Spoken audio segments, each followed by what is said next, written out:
Yang saya hormati Bapak dan Ibu-Ibu Guru SD Negeri Sren 2. Puji syukur kehadiran Ilahi Robbi yang mana pada pagi hari ini kita bisa berkumpul dalam keadaan sehat walafiat. Kedua kalinya, sholawat serta salam marilah kita panjatkan kepada junjungan kita Nabi besar Muhammad Sallallahu Alaihi Wasallam, yang mana beliaulah yang kita nantikan syafaatnya di dunia maupun di akhirat nanti. Saya di sini selaku pembawa acara akan menyampaikan susunan acara pada pagi hari ini. Susunan acara diseminasi calon guru penggerak modul 1.4 budaya positif. Yang pertama yakni pembukaan, yang kedua menyanyikan lagu Indonesia Raya, yang ketiga sambutan kepala sekolah, yang keempat doa, yang kelima acara inti, dan yang terakhir yakni penutup.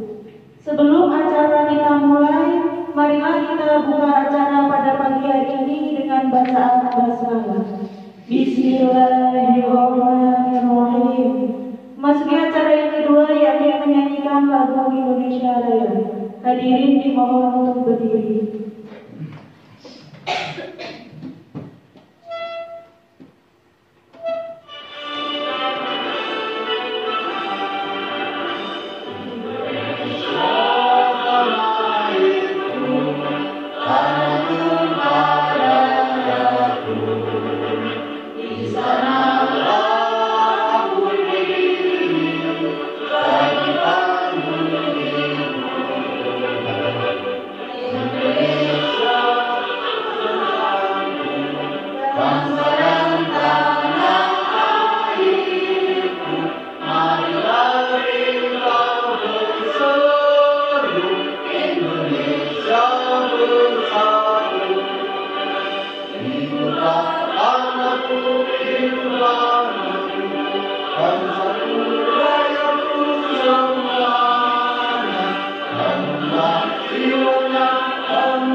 Acara yang selanjutnya yakni sambutan kepala sekolah. Kepada Ibu Diki Baranina SPDSD kami persilakan.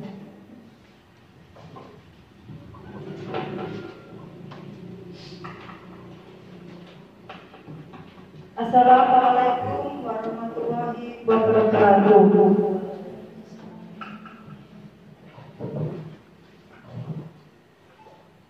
Yang saya hormati Bapak Ibu Guru SD Negeri Sren 2, puji syukur marilah kita panjatkan kehadirat Allah Subhanahu wa Ta'ala, yang mana pada pagi hari ini kita bisa melaksanakan acara diseminasi modul 1.4 budaya positif dengan keadaan sehat walafiat tanpa kekurangan suatu apapun. Salawat dan salam kita haturkan kepada junjungan kita Nabi Allah Nabi Muhammad Sallallahu Alaihi Wasallam. Semoga kelak kita mendapat syafaatnya di hari akhir nanti. Amin, amin ya rabbal alamin. Yang pertama saya sampaikan terima kasih kepada Bu Lilis yang sudah melaksanakan pendidikan guru penggerak selama 9 bulan, dan saat ini beliau sedang melaksanakan diseminasi budaya positif di SD Negeri Sren 2. Selamat untuk Bu Lilis, semoga kelak akan menjadi sesuatu yang menjadi perubahan di SD kita, tentunya perubahan ke arah yang lebih baik. Dan tak lupa teman-teman yang lain, semoga juga nanti segera mengikuti pendidikan guru penggerak. sehingga kita bisa mengubah paradigma pendidikan yang ada di negara kita menjadi lebih baik lagi, terutama untuk anak didik kita. Bu Riris nanti monggo silakan dijelaskan kepada teman-teman apa itu budaya positif. Nanti diharapkan setelah adanya diskriminasi ini diterapkan di dalam pembelajaran putra-putri kita, anak didik kita, sehingga nanti menjadi budaya atau kebiasaan yang baik dalam kehidupannya sehari-hari. Demikian apa yang dapat saya sampaikan. Jika ada kesalahan, saya mohon maaf. Wabillahi taufiq wal hidayah. Wassalamualaikum warahmatullahi wabarakatuh. Terima kasih kami sampaikan. Acara yang selanjutnya yaitu doa yang akan dipimpin oleh Bapak Nuryanto SPDSD. Kepada beliau kami persilakan.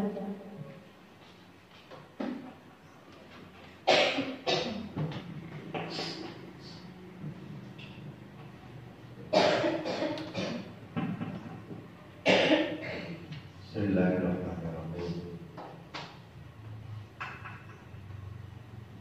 Alhamdulillahirabbil alamin.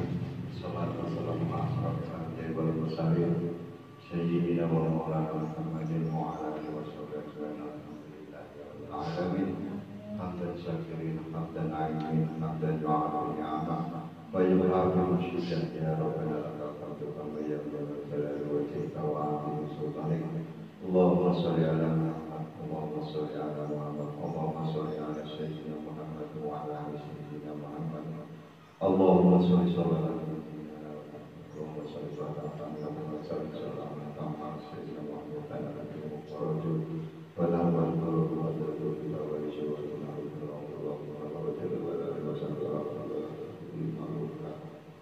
Allahumma la ilaha illa anta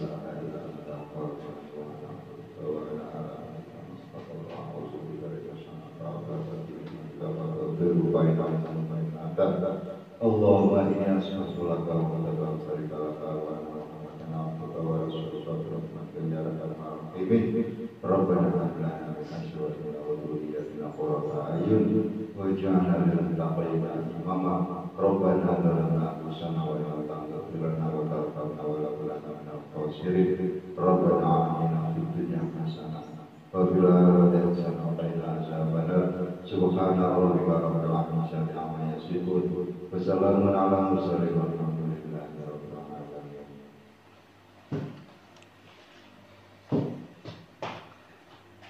Terima kasih kami sampaikan.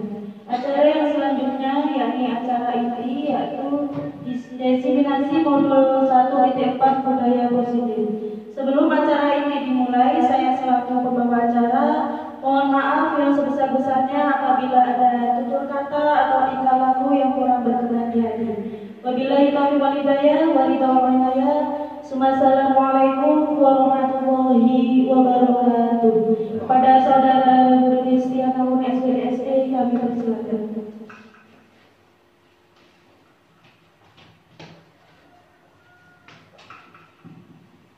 Baik Bapak Ibu, Assalamualaikum warahmatullahi wabarakatuh.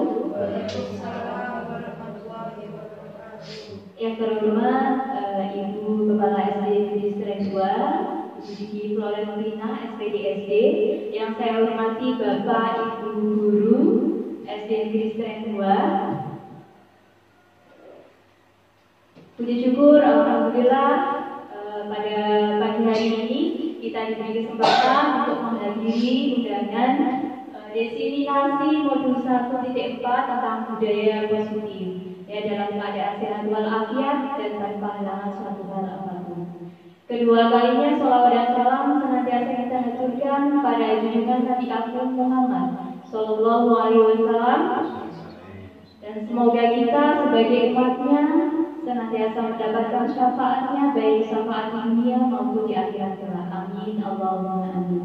Bapak Ibu yang saya hormati, ya, pertama kali saya ucapkan terima kasih atas kerawan panjenengan semua ya, untuk hadir di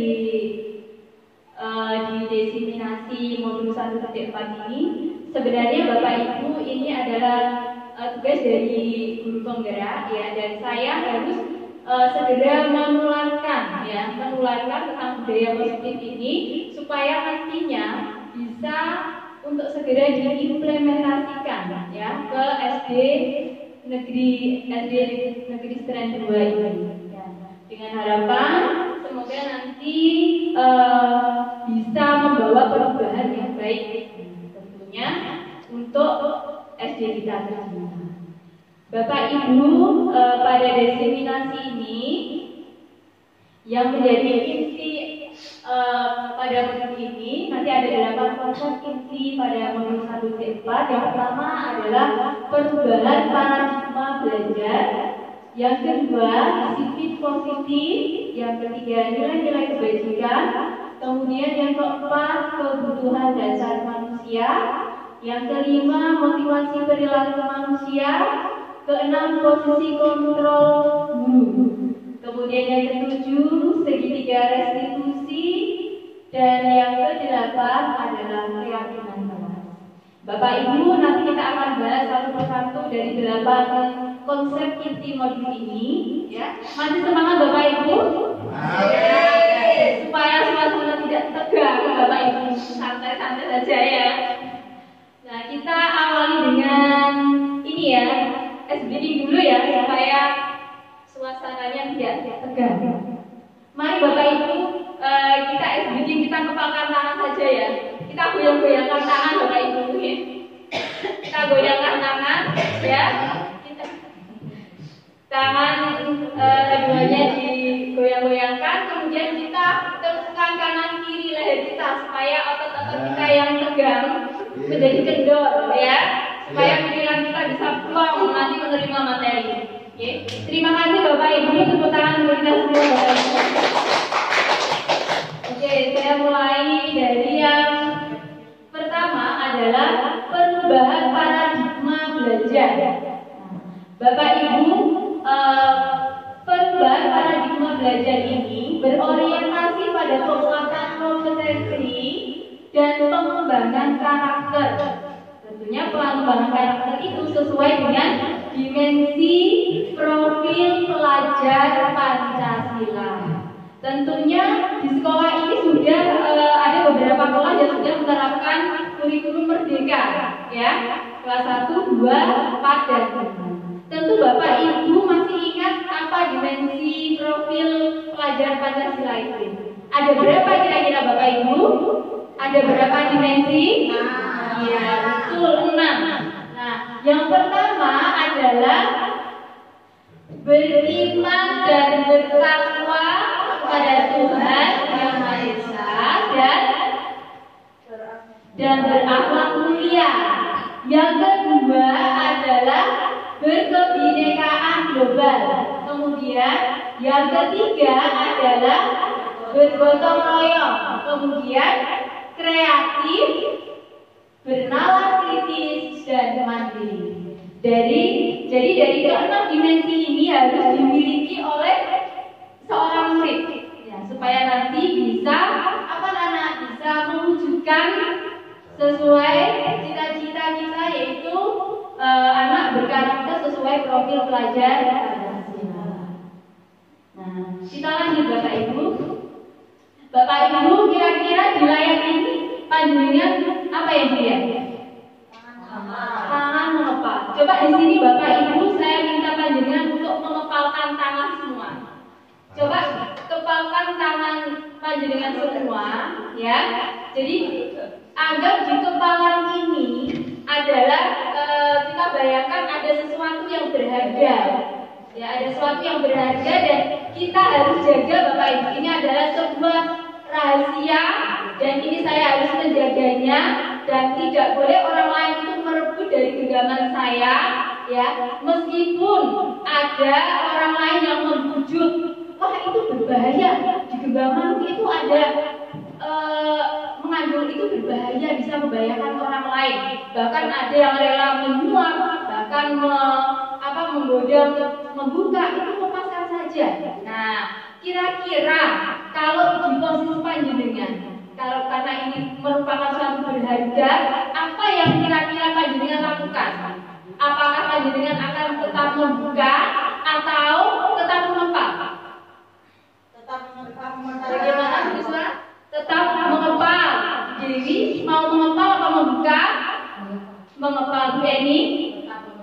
Mengepal, Bu Kiki? Mengepal, ya. Bu ini tetap mengepal. Pak Nur? Mengepal. Bu Nanti? Mengepal. Semua setuju mengepal, Bapak Ibu? Iya. Nah, mengapa harus mengepal? Mengapa tidak membuka genggaman itu? Apa alasannya kira-kira? Ya, Bu Disma? Karena kita mempertahankan apa yang berharga itu. Iya. Ada jawaban lain? Gigi? Tidak boleh diketahui orang lain. Iya, betul. Mungkin ada alasan lain? Betul.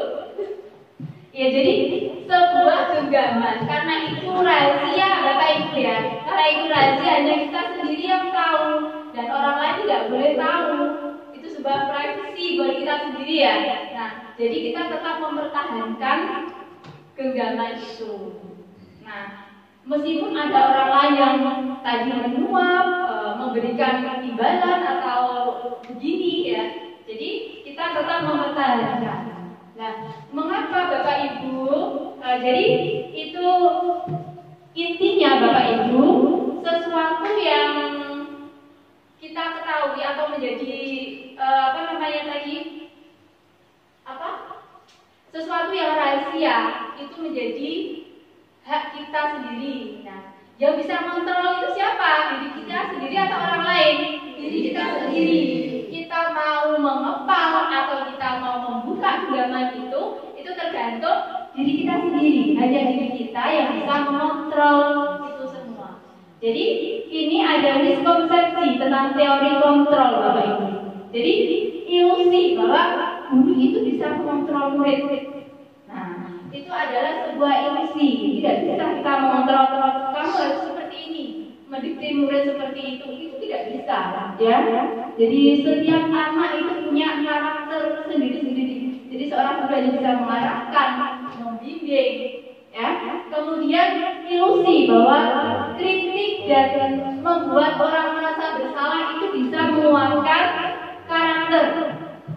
Tidak, misalkan kamu itu jika jadi nggak bisa diberitahu masih nakal itu nggak bisa. Apakah dengan kita marah seperti itu, apakah si anak akan merubah karakternya? Belum tentu, tidak, ya. Jadi kemudian ilusi bahwa semua penguatan positif efektif itu akan bermanfaat dan bermanfaat. Nah, jadi penguatan yang bersifat positif membangun, nah, itu nanti akan membentuk pribadi apa? Untuk melakukan hal-hal yang baik. Nah, kemudian ilusi bahwa orang dewasa memiliki hak untuk memaksa. Seperti tadi, ayo silakan buka itu genggamannya. Itu ada sesuatu hal yang berbahaya untuk kamu dan keluargamu, misalkan seperti itu. Itu tidak bisa. Jadi semua itu hanya kita, diri kita sendirilah yang bisa mengontrol semua itu, ya. Jadi tidak ada orang lain memaksa, ini tidak bisa. Ya.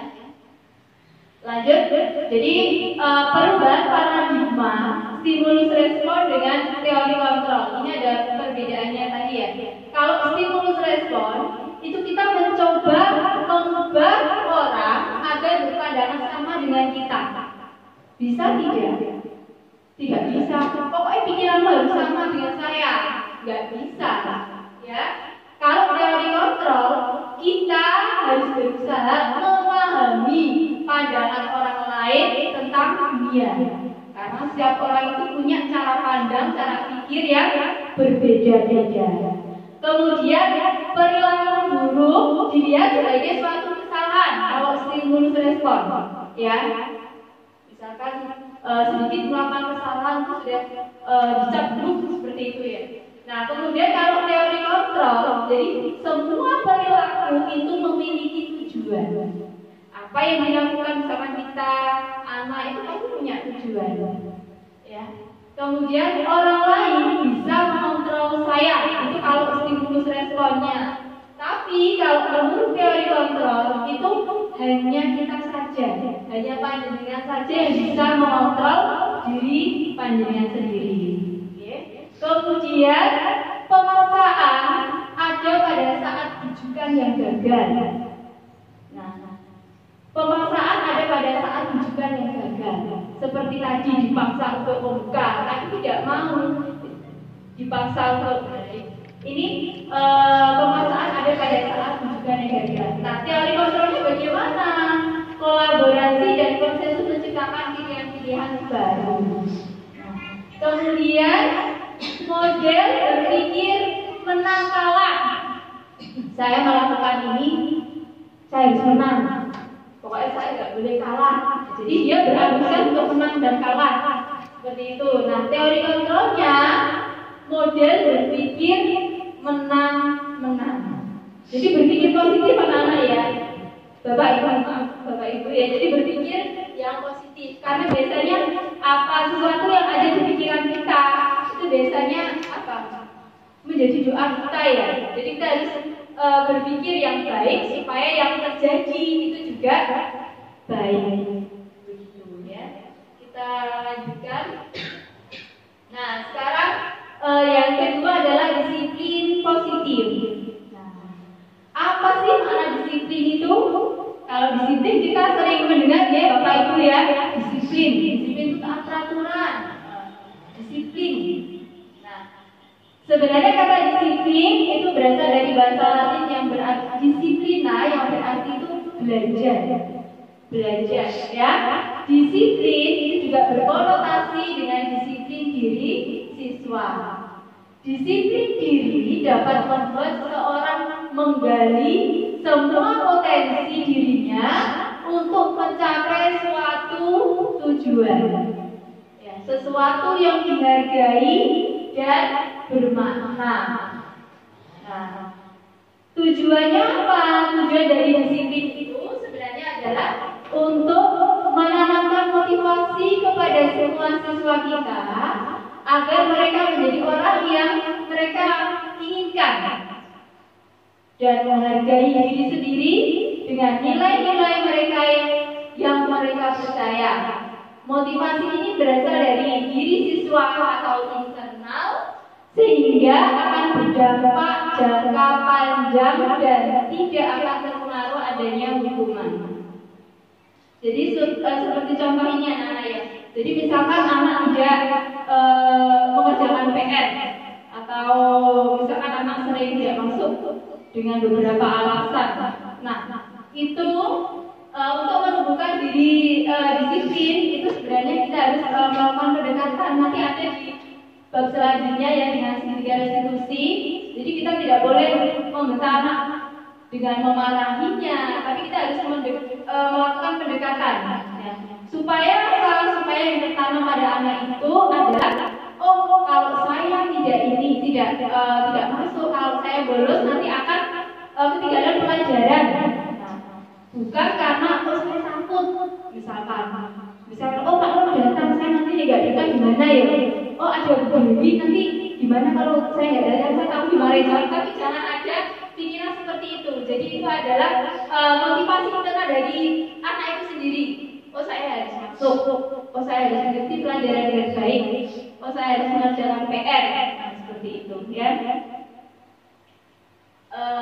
Jadi disiplin positif ini berkaitan juga dengan nilai-nilai kebajikan ya.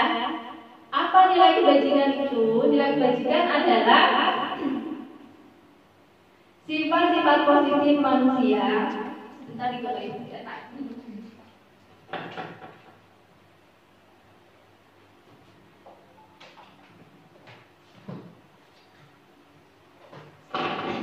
Selanjutnya Bapak Ibu ya, nilai-nilai kebajikan adalah sifat-sifat positif manusia yang merupakan tujuan mulia yang ingin dicapai setiap individu. Ya, nilai-nilai tersebut bersifat universal, ya, bersifat universal dan lintas bahasa, suku, bangsa, agama maupun latar belakang. Nilai-nilai kebajikan. Jadi nilai-nilai kebajikan itu harus lahir juga di diri anak-anak. Nilai kebajikan apa sih yang ingin dicapai pada setiap anak?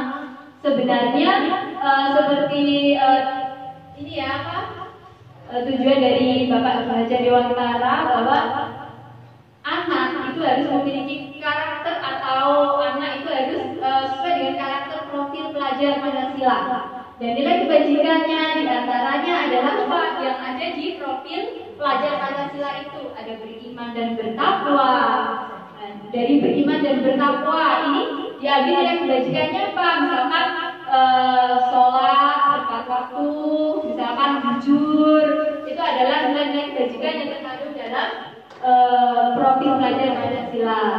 Kemudian mandiri, bernalar kritis, berkebinekaan global, kemudian bergotong royong dan kreatif.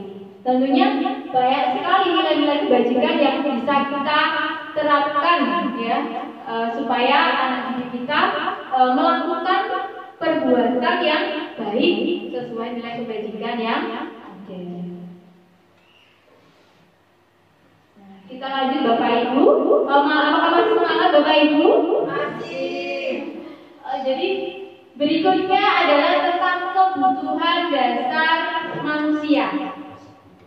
Ya, manusia tidak punya kebutuhan. Kebutuhannya apa? Selain makan minum, manusia juga punya kebutuhan. Ada kebutuhan lahir dan batin yang harus dipenuhi. Jadi kebutuhan dasar manusia itu apa sih?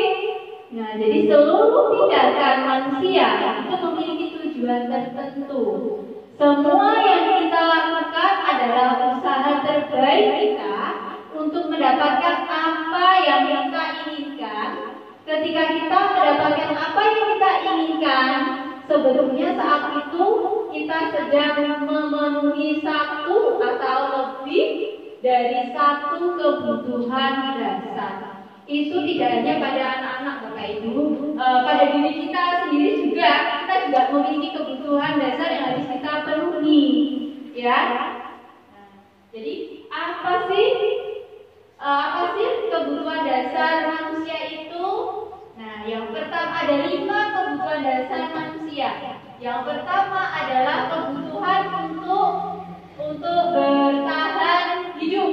Nah, untuk bertahan hidup. Nah, kebutuhan bertahan hidup ini adalah kebutuhan yang bersifat fisiologis, ya. Untuk bertahan hidup, misalnya kesehatan, rumah, makan, itu kita butuh tidak Bapak Ibu? Butuh. Anak-anak kita juga butuh, anak didik kita juga butuh. Nah, makan, sehat, seperti kebutuhan primer ya. Jadi harus terpenuhi. Kemudian kebutuhan biologisnya, ya. Itu harus terpenuhi. Kemudian yang kedua adalah kasih sayang dan rasa diterima. Nah, ini adalah kebutuhan untuk disayangi dan diterima, meliputi kebutuhan akan hubungan dan koneksi sosial, kebutuhan untuk memberi dan menerima kasih sayang, dan kebutuhan untuk merasa menjadi bagian dari suatu kelompok. Nah, ini suatu contoh misalkan seperti yang kita jumpai pada anak-anak didik kita Bapak Ibu. Misalkan contohnya seperti ini.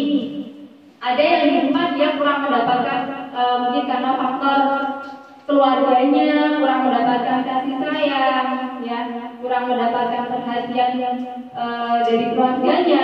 Dia mencoba untuk mewujudkan itu semua di sekolah. Nah, dengan melakukan apa? Mungkin dia akan melakukan hal-hal yang mungkin bisa merugikan temannya, seperti mudah dikonconi, seperti bertengkar. Karena apa? Karena dia kebutuhannya tidak terpenuhi ya, Bapak Ibu di rumah ya. Jadi kasih sayang yang dia terima itu kurang. Akhirnya dia melampiaskan di sekolah. Yang seperti itu, ya. Kemudian penguasaan. Yang ketiga adalah penguasaan. Kebutuhan ini berhubungan dengan kekuatan untuk mencapai sesuatu, menjadi kompeten, menjadi terampil, diakui atas prestasinya, dan keterampilan kita didengarkan dan memiliki rasa harga diri. Nah, ini contohnya adalah ketika di kelas kita anak-anak melakukan misalkan dapat nilai ulangan bagus, atau mungkin dia ingin terlihat saya dapat ini bagus atau apa, dia ingin pokoknya dialah yang terbaik, dialah yang terpandai di rumahnya. Nah seperti itu. Nah itu penguasaan, karena dia ingin menguasai, karena dia ingin menunjukkan oh saya bisa, saya kompeten dalam bidangnya, saya bisa prestasi. Nah seperti itu. Itu adalah sebenarnya dari itu adalah untuk menginginkan apresiasi Bapak Ibu ya. Jadi penguasaan yang telah dicapai. Kemudian yang keempat adalah kebebasan. Kebutuhan untuk bebas adalah kebutuhan akan kemandirian, otonomi, kemudian memiliki pilihan dan mampu mengendalikan arah hidup seseorang.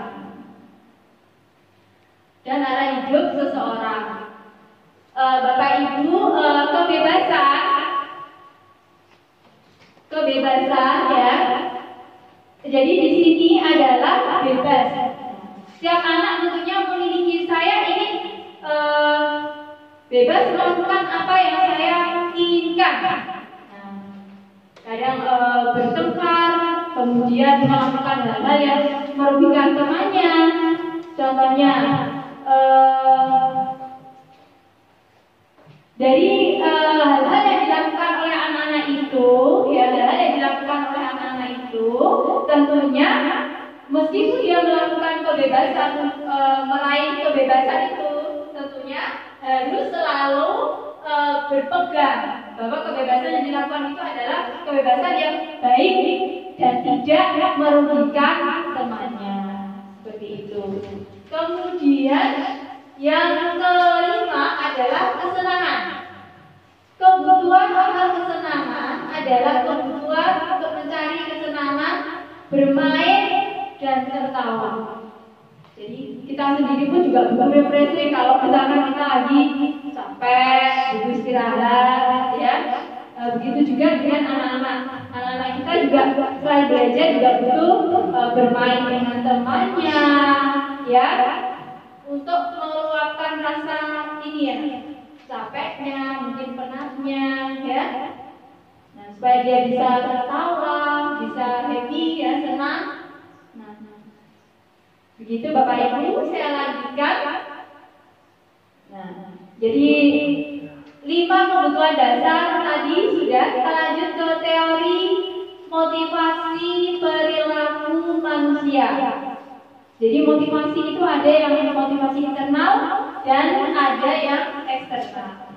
Nah, motivasi untuk menghindari ketidaknyamanan hukuman. Apa yang akan terjadi apabila saya melakukannya? Apa yang akan terjadi ketika saya melakukannya? Nah, kemudian kegiatan ini ya untuk menghindari ketidaknyamanan atau hukuman ini kira-kira adalah masuk ke motivasi eksternal. Jadi dia melakukan itu supaya apa? Tidak mendapat hukuman. Aku enggak melakukan itu. Nanti aku yang melakukan dapat hukuman. Ya. Nah, itu motivasi eksternal karena adanya hukuman. Nah, kemudian yang kedua, untuk mendapatkan imbalan dari orang lain atau institusi. Misalkan apa yang akan saya dapatkan apabila melakukannya. Ini selalu mengukur yang dilakukan dengan upah, ya kan? Saya dapat imbalan apa ini kalau melakukannya? Ada upahnya enggak? Seperti ini juga motivasi eksternal karena adanya imbalan, ya. Kemudian untuk menghargai diri sendiri. Misalnya, saya akan menjadi orang yang seperti apa bila saya melakukannya.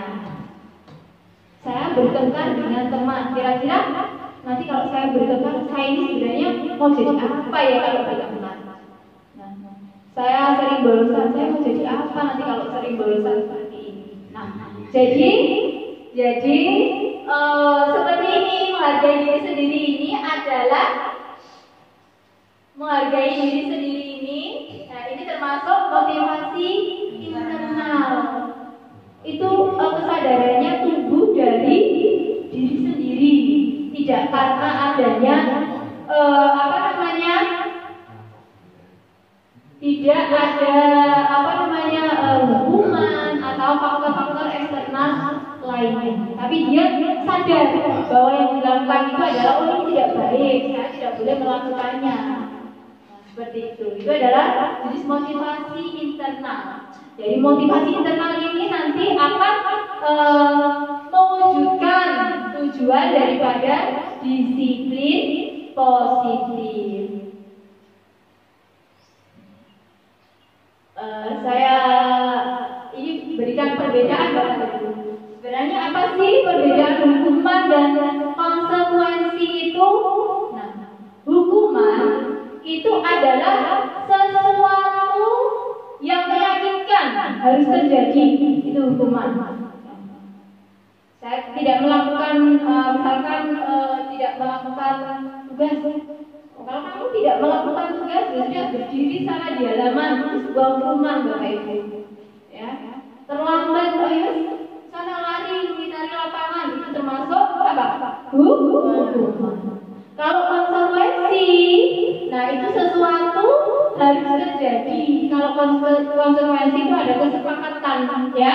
Kalau sudah dilaksanakan kesepakatan, kalau saya tidak mau jalan PR, berarti saya nanti misalkan tidak boleh masuk kelas, atau misalkan sudah ada kesepakatan, itu adanya konsekuensi. Kemudian kalau hukuman membuat anak itu sakit fisik maupun hati untuk jangka waktu yang lama sekali, ya. Mungkin diri kita juga pernah mengalami Bapak Ibu, ya. Saya juga pernah mengalami waktu SMP Bapak Ibu, dan itu sampai sekarang itu masih saya ingat Bapak Ibu. Karena dulu itu memang saya tidak suka dengan pelajaran matematika. Saya tidak begitu suka Bapak Ibu. Nah, ketika ada ulangan memang saya tidak belajar, dan satu kelas itu nilai saya yang paling jelek. Nah, di situ ada perkataan yang kurang ini Bapak Ibu, yang mengenakan, dan itu sampai sekarang itu masih terngiang yang jadi perkataan yang kadang itu menyakitkan itu akan terbawa.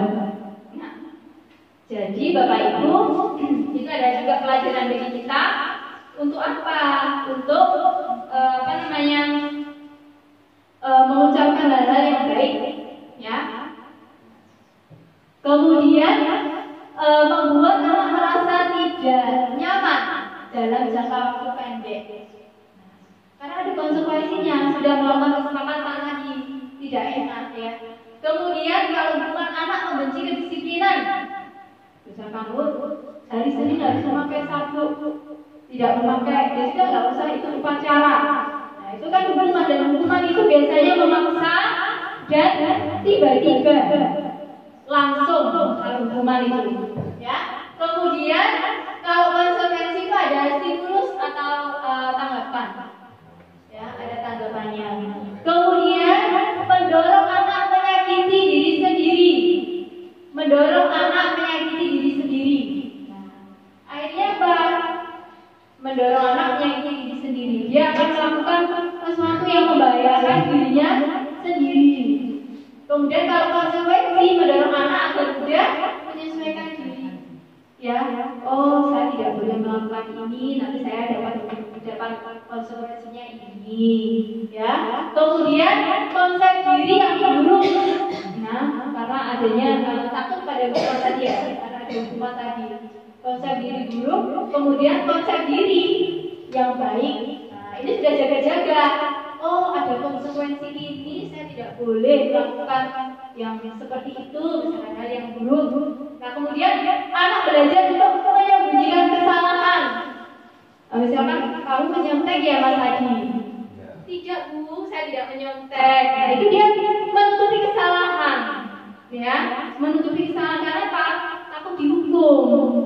Nah, seperti itu. Kemudian anak belajar untuk mematuhi peraturan. Oh, ada ulang, saya tak belajar dulu. Nanti kalau nilai saya jelek, saya malu. Misalkan, atau saya nanti kalau nilainya di bawah 60, nanti saya akan ini dapat konsekuensi melakukan membersihkan kamar mandi seperti itu ya, misalkan seperti itu. Nah kemudian marah, rasa bersalah, dipermalukan dan merasa tidak dihargai. Karena hukuman ini bersifat tiba-tiba, dadakan, ya, tiba-tiba. Jadi marah, masih marah, kemudian merasa bersalah dan dipermalukan dan merasa tidak dihargai. Kalau konsekuensinya apa? Kehilangan hak, dibuat tidak nyaman, diasingkan untuk sementara. Misalkan tadi, oh ya kamu nggak mau dengan sana keluar di kelas dulu, misalkan, kan sudah ada konsekuensinya. Seperti itu. Kita lanjut ke ini Bapak Ibu. Coba kita berlatih Bapak Ibu ya. Ini ada berapa? 1, 2, 3, 4, 6 pertanyaan Bapak Ibu. Nah, 7 ya, 7. Nanti ini kita kelompokkan mana yang masuk hukuman, kemudian mana yang masuk konsekuensi. Siap Bapak Ibu? Nah, coba saya bacakan yang pertama. Mencatat 100 kali di dalam buku kalimat. Buku kalimat saya tidak akan terlambat lagi. Nah, karena terlambat ke sekolah ini kira-kira masuk hukuman atau konsekuensi Bapak Ibu? Hukuman. Apakah betul? Kita lihat. Iya betul. Hukuman Bapak Ibu. Ya. Kemudian yang kedua, lari mengelilingi lapangan basket 2 kali karena terlambat hadir di sekolah. Ini termasuk hukuman atau konsekuensi Bapak Ibu? Hukuman. Ada yang menjawab konsekuensi? Tidak. Ya, sepakat hukuman ya Bapak Ibu? Iya betul hukuman.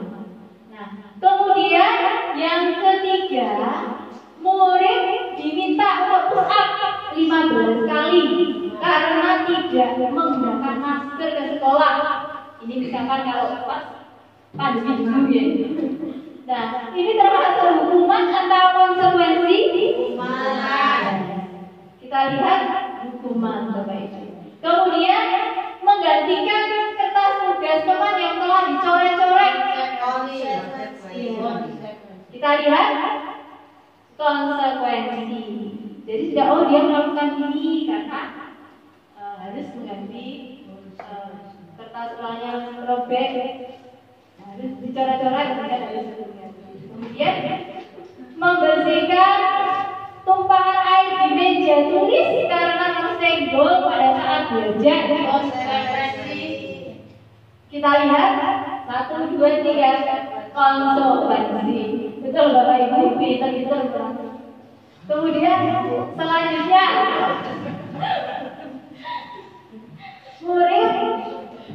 murid disuruh untuk mengenakan sepatu seharian di sekolah karena tidak mengenakan sepatu hitam. Murid disuruh untuk mengenakan sepatu seharian di sekolah karena tidak mengenakan sepatu hitam. Hukuman atau apa? Hukuman kayaknya.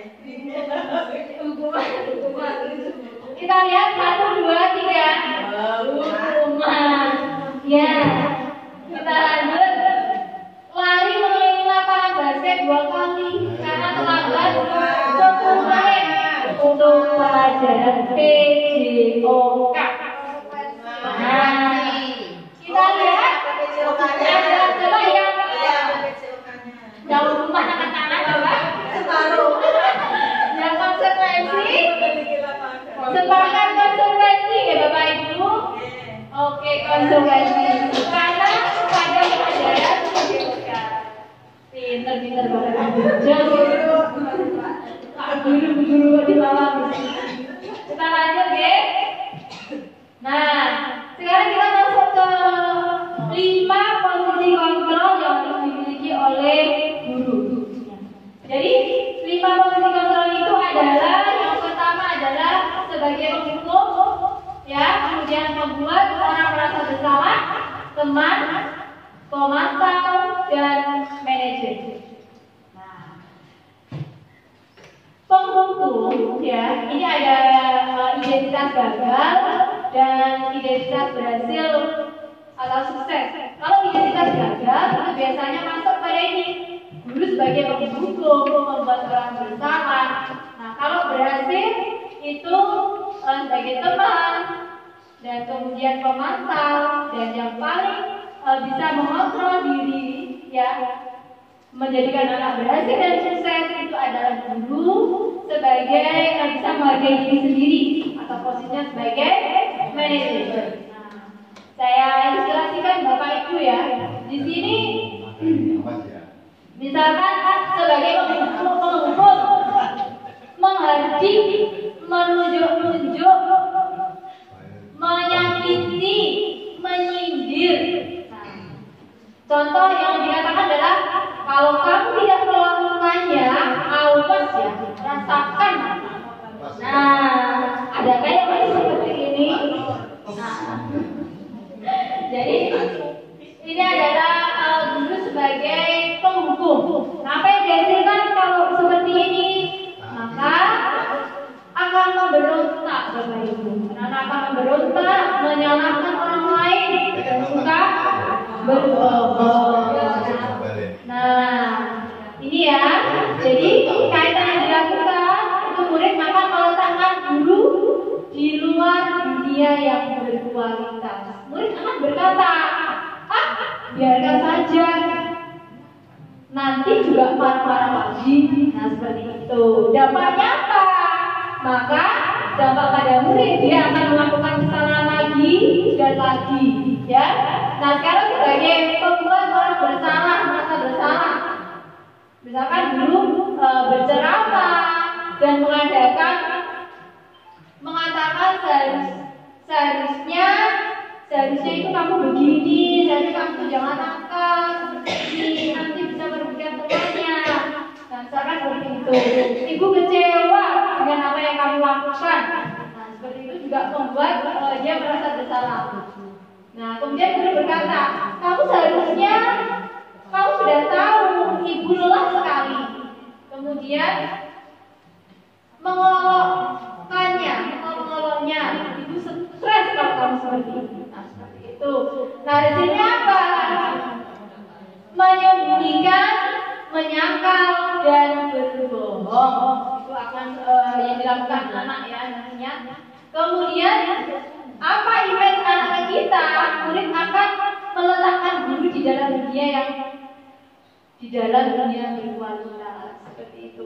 Kemudian pasti murid akan maafkan saya Bu, saya tidak akan mengulanginya lagi Bu, seperti itu. Dampaknya apa? Anak itu merasa rendah diri, merasa aku kok salah terus ya, aku kok selalu berbuat salah, aku ini orang yang selalu salah. Dia akan minder, akan merasa rendah diri. Kemudian kita analisa yang guru sebagai teman, mereka membuatkan alasan-alasan untuk muridnya. Guru berkata, ayolah lakukan demi ibu ya. Kali ini saja kamu jangan lakukan lagi, lakukan demi ibu ya. Nah, seperti itu. Masa kamu tidak mau? Ingat tidak, ibu pernah bantu kamu ini, belajar ini. Nah, seperti itu. Kemudian hasilnya apa? Nanti anak-anak apa ketergantungan, merasa bergantung. Ada Bu Eni yang selalu bantu saya nanti. Nah, seperti itu. Ada Bu Biswa yang selalu nggak apa-apa. Nah, seperti itu. Dia akan mereka yang akan mentergantungkan diri ya. Kemudian murid meletakkan guru sebagai orang yang sangat penting dan berkualitas. Kemudian murid akan berkata, saya pikir Bapak, Ibu, teman ternyata begitu. Nah, seperti itu ya. Nah, apa yang dampak pada murid? Murid akan lemah, tidak mandiri dan tergantung. Ya. Nah, kemudian sebagai pemantau, menghitung dan mengukur, memantau.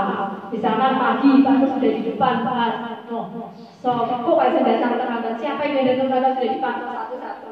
Nah, sudah seperti itu misalkan. Nah, anak yang tidak bawa topi, memakai sepatu merah, itu dipantau.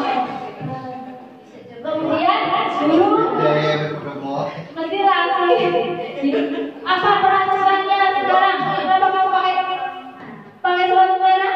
Seperti itu. Itu guru yang sebagai pemantau. Ya. Kemudian hasilnya apa? Menyesuaikan diri bila diawasi. Oh, ada kamu. Bisa pakai sepatu hitam. Mulai disuruh nyapu, disuruh buang sampah, nanti disuruh push up. Oh, aduh, bisa. Ya, Bapak Ibu ya. Nah, ini contohnya.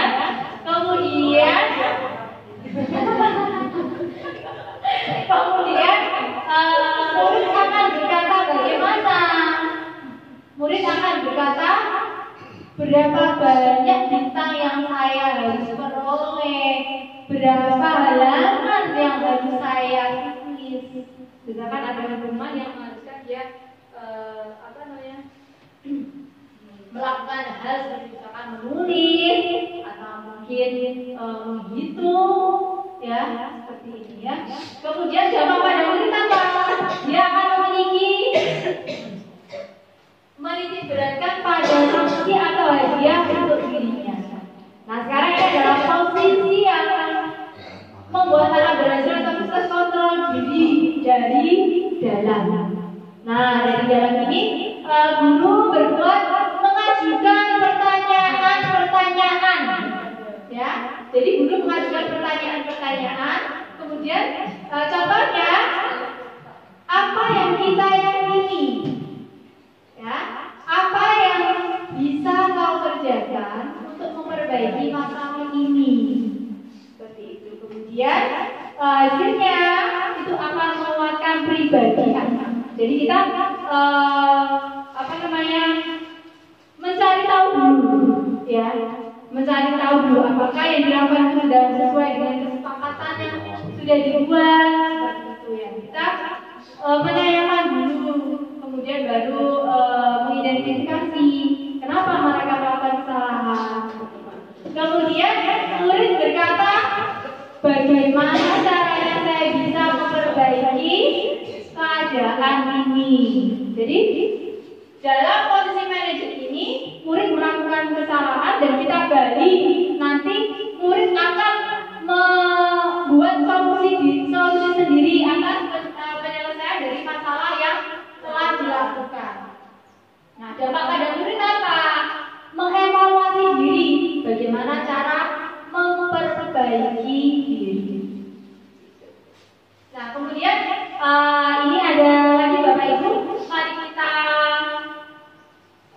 kelompokkan ini ya. Misalkan dari pernyataan ini apakah masuk ke dalam pemantau, manajer, masuk ke dalam posisi kontrol guru sebagai apa?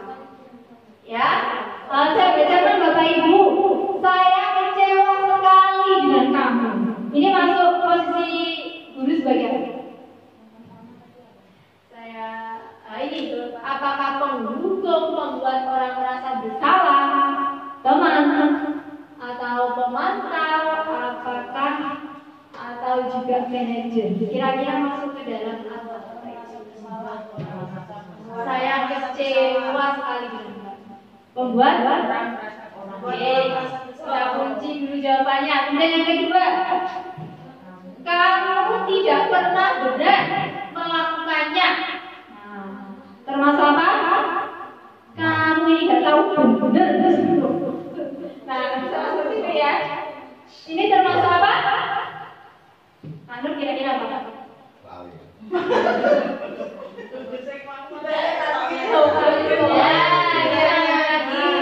Masuk yang mana kira-kira?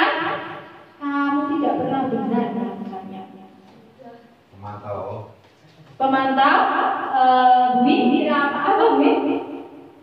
Membuat orang merasa bersalah. Ini semua apa? Membuat orang merasa bersalah. Kamu seharusnya kita kunci jawabannya. Kita masuk ketiga. Ayolah lakukan demi ibu bapak. Ya. Nah, ayo lakukan demi ibu bapak. Lakukan itu lagi. Nah, kira-kira masuk ke apa ya?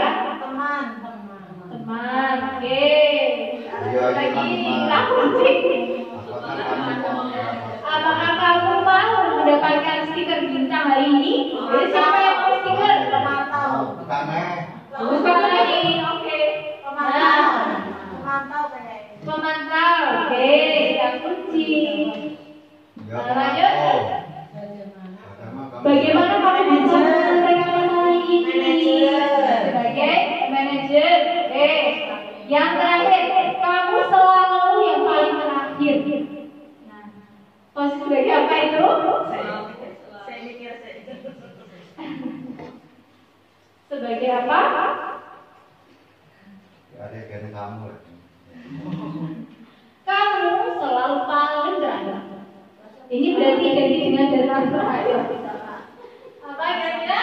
Merasa bersalah? Oke, kita lihat jawabannya Bapak Ibu ya. Ingat-ingat sendiri tadi saya jawab apa ya? Benar atau salah ya? Oke, 1, 2, 3, cek. Betul, apakah jawaban Bapak Ibu betul semua? Alhamdulillah. Alhamdulillah. Jadi saya kecewa sekali dengan kamu. Itu termasuk membuat orang merasa bersalah. Kemudian kamu tidak pernah benar melakukannya. Itu adalah sebagai penghukum. Kemudian ayolah lakukan demi Bapak Ibu ya nak. Sebagai apakah kamu mau mendapatkan stiker bintang hari ini? Sebagai pemantau. Kemudian bagaimana kamu bisa menyelesaikan masalah ini? Sebagai kemudian kamu selalu yang paling terakhir. Berarti sebagai pemukul. Lanjut. Nah jadi yang ketiga Bapak Ibu selain hukuman, konsekuensi itu ada restitusi. Saya juga baru mengenal restitusi ini di guru penggerak ini Bapak Ibu. Oh ternyata seperti ini cara menangani anak yang melakukan kesalahan. Saya pun dulu juga sering melakukan posisi sebagai penghukum. Saya juga pernah melakukan sebagai pemantau juga saya pernah lakukan Bapak Ibu ya. Nah setelah mengenal ini saya menjadi sadar oh dulu yang saya lakukan itu salah. Jadi berarti saya harus memperbaikinya seperti itu ya. Jadi restitusi itu adalah proses menciptakan kondisi bagi murid untuk memperbaiki kesalahan mereka sehingga mereka bisa kembali pada kelompok mereka dengan karakter yang lebih kuat. Nah, restitusi juga merupakan proses kolaboratif yang mengajarkan murid untuk mencari solusi. Nah, jadi di restitusi ini nanti anak itu akan mencari solusinya sendiri. Kita hanya menggali. Nah, kemudian nanti anak akan menentukan, oh saya melakukan ini, berarti saya harus memperbaikinya seperti ini. Dan membantu murid berpikir tentang orang seperti apa yang mereka ingin menjadi. Jadi, oh saya harus jadi orang seperti ini. Oh saya harus seperti ini. Jadi tujuannya adalah mulia. Dan bagaimana mereka harus memperlakukan orang lain. Ini juga dikutip dari Gosen tahun 2004. Nah, segitiga restitusi ini ada 3 tahapan, Bapak Ibu. Di segitiga restitusi ini ada 3 tahapan. Yang pertama adalah langkah yang pertama kita adalah menstabilkan identitas.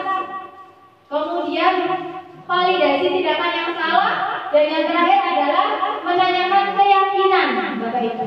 Validasi menstabilkan identitas itu kita bertanya, misalkan kita ada yang bertanya, setiap orang itu pasti pernah melakukan kesalahan seperti ini, sudah pernah melakukan kesalahan seperti ini. Nah, kamu bukan satu-satunya yang pernah melakukan kesalahan. Nah, kemudian validasi tindakan yang salah, kamu tentu punya alasan mengapa melakukan itu. Kemudian adakah cara yang lebih efektif untuk mendapatkan apa yang kamu butuhkan? Nah, kalau menanyakan keyakinan, itu yang kita tanyakan adalah keyakinan apa yang kita sepakati. Kemudian kamu ingin menjadi orang yang seperti apa? Nah, nanti akan saya tampilkan contoh. Jadi ini cara menstabilkan tadi ya. berkata seperti ini, berbuat salah itu manusiawi, tidak ada manusia yang sempurna. Nah, kemudian validasi kebetulan atau validasi tindakan salah, kau bisa saja melakukan hal yang lebih buruk dari itu, seperti itu. Dan bisa dibaca ya. Kemudian menanyakan keyakinan. Nah, kita bisa menanyakan kira-kira yang kamu lakukan itu sesuai dengan keyakinan kelas kan tidak? Sama. Kemudian Bapak Ibu, sebentar ini akan saya Putri nih. ini adalah contoh penerapan segitiga restitusi Bapak Ibu.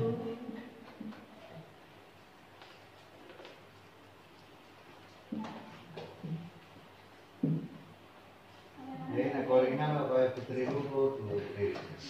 Cuma pernah menu. Duh, nak kalau itu kayak Putri dulu.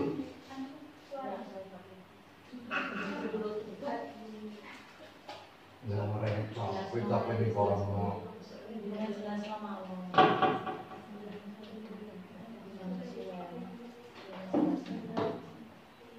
Sebentar ya, saya akan memutarkan video penyelesaian masalah dengan segitiga restitusi Bapak Ibu. Sampai kini kita sampai. Gulungan itu orang yang kerja. Itu.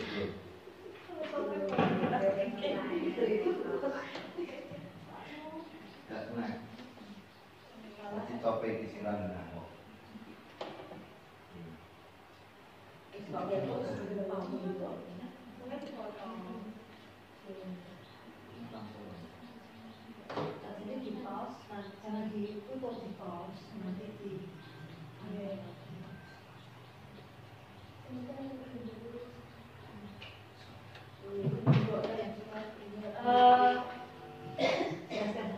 Ini adalah proses penyelesaian masalah dengan segitiga restitusi. Ini bedanya adalah si anak itu sering datang terlambat. Datanya kita menstabilkan identitas biasanya Mas Bisma, apakah kira-kira sudah berapa kali kamu terlambat datang ke sekolah, misalkan seperti itu. Kira-kira apa yang menjadikanmu datang terlambat ke sekolah? Jadi nanti Mas Bisma akan menjawab, kalau saya karena semalam tidur larut malam. Nah, saya main HP Bu sampai malam. Nah, terus saya tanya, kira-kira yang kamu lakukan itu sudah sesuai dengan keyakinan kelas kita? Tidak. Lalu bagaimana, apa yang seharusnya kamu lakukan? Nah, maka kita masuk ke dalam tahap penyelesaian menanyakan keyakinan. Apakah yang kami lakukan sudah sesuai dengan keyakinan kelas? Dan nanti kita bantu ini untuk melakukan penyelesaian masalahnya. Nah, kita lanjutkan. Mengapa keyakinan kelas? Ya, jadi karena keyakinan itu nanti, kalau keyakinan itu timbul dari dalam diri sendiri anak-anak Bapak Ibu ya. Nanti jadi keyakinan kelas dibuat dengan guru dan murid. Nah, nanti kita buat di kelas masing-masing. Jadi setiap kelas ada keyakinan kelas. Misalkan datang tepat waktu, jujur, seperti itu ya.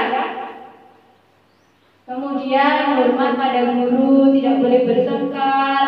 Itu termasuk keyakinan kelas. Terus nanti dipatuhi oleh anak-anak di kelas itu, Bapak Ibu. Ya. Kemudian apa perbedaan peraturan dan keyakinan? Kalau peraturan itu selalu kembalikan, misalkan selalu kembalikan kepada tempatnya. Keyakinan kelas itu adalah tanggung jawab. Dilarang mengganggu orang lain. Berarti keyakinan kelasnya menghormati orang lain. Hadir di sekolah 15 sebelum pelajaran dimulai. Berarti keyakinan kelasnya adalah menghormati orang lain. Kemudian dilarang melakukan kekerasan. Jadi termasuk keselamatan menghormati orang lain. Kemudian dilarang menggunakan narkoba, termasuk atau nanti bisa diterapkan ke kelas Bapak Ibu semua ya. Kita lanjut. Jadi dari peraturan kelas ini, ya, dari peraturan kelas ini, peraturan nanti kan ada hukumannya, ada konsekuensinya. Kita coba ke dalam keyakinan kelas. Dari keyakinan kelas yang dibuat ini, kalau semua kelas ya membuat keyakinan kelas dan disepakati bersama, nanti akan terbentuk lingkungan yang positif, ya, lingkungan yang positif. Karena sudah terbentuk lingkungan yang positif, maka akan terciptalah sekolahan yang berbudaya positif. Begitu Bapak Ibu. Jadi harus dimulai dari bawah, ya. Nah, kemudian Bapak Ibu, kita masuk di sesi terakhir yaitu penutup Bapak Ibu. Dalam materi ini Bapak Ibu, saya ucapkan terima kasih ya yang sebanyak-banyaknya atas perawat panjenengan ya sudah mengisi acara ini sampai dengan selesai. Intinya kesimpulannya dalam penutup ini adalah dalam program disiplin positif ini hendaknya guru memiliki standar kepribadian profesional dan sosial yang baik, di mana guru itu mampu merefleksi dirinya dalam posisi saat ini, bagaimana perjalanan dirinya sebagai among atau sebagai manajer, ya, yang menuntun muridnya sebagai insan yang mandiri, merdeka dan bertanggung jawab.